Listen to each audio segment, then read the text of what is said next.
is Kate. Welcome to Open to Narcissist 101. Thank you for joining me. Haven't subscribed? Please do. Don't forget to like and share as well.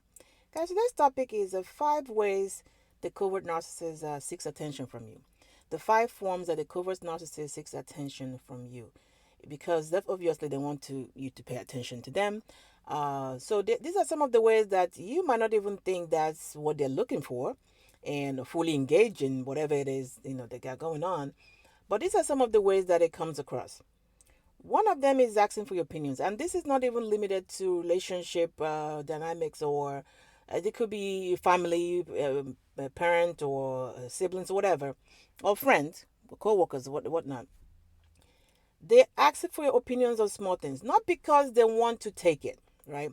Not because they want to, get your really opinion on what color of curtains they have want in their house, or whether you want them to rearrange the furniture in the living room or whatnot.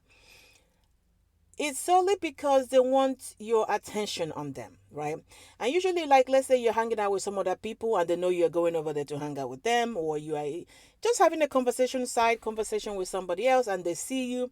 That is the time they'll come approach you about, do you think I should order that stuff? I saw that time 2 weeks ago. You think I should order that now? Or what do you think?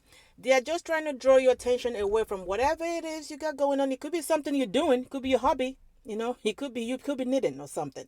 They want to draw your attention to that and ask you ridiculous questions, stuff that don't make any sense. It doesn't have to make any sense.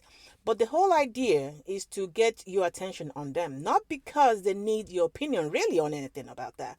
Just so that you could be thinking about them, which, you just answer the questions and of course, from there it goes to something else and something else. And by the time you realize it, you're obviously not having that conversation you're having with somebody else, and you're not, doing whatever hobby you are engaged in or something you're doing for yourself. Number 2, guys, is making outrageous comments in inappropriate times. Making outrageous comments in inappropriate times. These are people that maybe at a dinner table, conversation is about, I don't know, whatever, you know.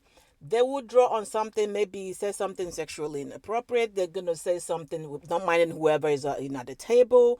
Or they make a joke that is so far off, so far off that is like, wait a minute, did I hear that? Like, did I actually say that? But it did. And all that is so that, of course, everybody turns and looks at them like, what the heck is wrong with you, man? Like, what's going on? That is all that. Because somehow, maybe during the dinner table, everybody is talking about somebody else in the group, or you're talking about somebody else that's not even in present. But the attention needs to be on them, so this is exactly what will happen. And everybody, of course, will react because you don't know how they're trying to manipulate the situation. Number 3 is cause chaos at events. This is quite different from the dinner table issue. This is some people that go to events like a wedding, a baby shower, something, and get so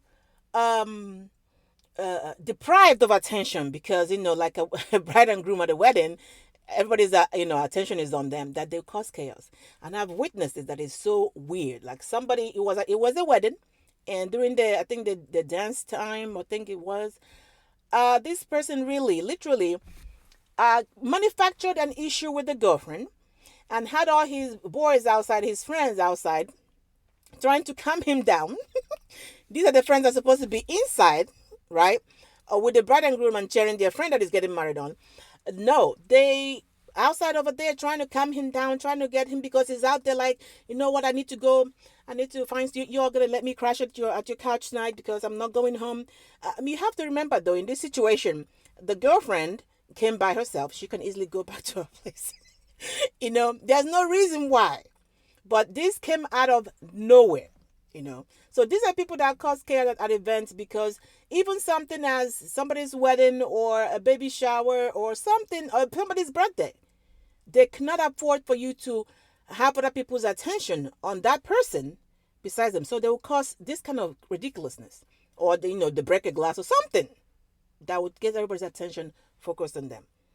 The next one, of course, is as you're co-parenting with these people, they will traumatize the kids just to get the reaction out of you. They would traumatize the kids just to get the reaction out of you. I remember the one time the covert narcissist was talking about cutting my son's hair, trying to come up with all this. My son was really scared, like he's gonna cut his hair. I know somebody would say, "Oh, but it's just hair," but you never know what kind of damage that does eventually to a child. So they will come up with things they want to do to the child, or maybe you buy something for the kid and talking about how they're going to cut it up because this is not the right color, or maybe their kid's not supposed to be wearing something like this or whatever.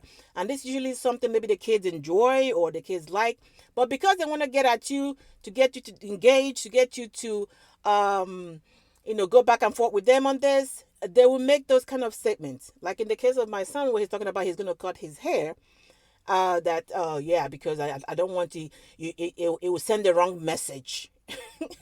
When people look at you because your hair is twisted, they're gonna you're gonna send the wrong message outside, so I'm gonna cut the hair. So of course my son is panicking and sending me a message like he's talking about cutting my hair. I'm not saying he's not gonna do anything. No, he's not gonna do it. Why? Because he wants, when he says that I get on the phone, don't touch my son's hair and this and that and the third or whatever. This is somebody that wouldn't even cut his son's hair while he was living with us. He wouldn't even do it. That was my brother's job. My brothers normally come and get him to cut his hair. Of course, after the divorce, God forbid, because he's paying child support, he wouldn't even cut his own hair. I said, no, son, he's not going to spend that money to cut your hair. No, he's not doing that. He's not going to do it. And because I was, quiet or silent, I didn't say anything. That was what he wanted, and that he wanted me to react, and that never happened.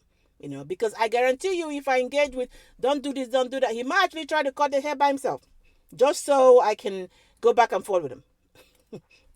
Anyway, so if all that fails, guys, the last thing they will do is fake an injury.